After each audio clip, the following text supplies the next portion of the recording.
വിദ്യാഭ്യാസത്തിൻ്റെയും ജോലിയുടെയുമൊക്കെ ലക്ഷ്യം ആത്മവികാസവും ലോകസേവനവുമാണെന്ന് വിശ്വസിച്ച് ജീവിച്ച ഒരു തലമുറ നമുക്ക് മുന്നേ ഉണ്ടായിരുന്നു. ലക്ഷ്യത്തിനെ പറ്റിയുള്ള ഈ കാഴ്ചപ്പാട് അവരുടെ കർമ്മമണ്ഡലങ്ങളിൽ കൃത്യതയോടെ മുന്നേറാൻ അവരെ വളരെയധികം സഹായിച്ചിട്ടുണ്ട്.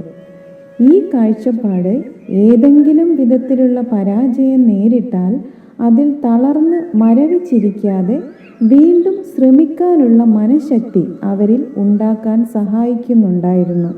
എന്നാൽ ഇന്ന് നമ്മുടെ ഓരോരുത്തരുടെയും മാനസികമായ പിരിമുറുക്കം ഓർത്താൽ തന്നെ നമുക്കറിയാം, മുന്നിൽ ഒരു പരാജയം നമ്മളെ നോക്കിയിരിപ്പുണ്ട് എന്ന് ചിന്തിക്കാൻ പോലും നമുക്ക് സാധിക്കുന്നില്ല. എന്നാൽ വിജയവും പരാജയവും ജീവിതത്തിൻ്റെ രണ്ട് വശങ്ങളാണെന്നും ഓർക്കണം. അവയിലേതെങ്കിലും പൂർണ്ണമായും ഒഴിവാക്കിക്കൊണ്ടുള്ള ഒരു ജീവിതം ആർക്കും സാധ്യമല്ല. എന്നാൽ പരാജയത്തെ നേരിടാൻ ആരും തന്നെ മനസ്സിനെ പഠിപ്പിക്കുന്നുമില്ല.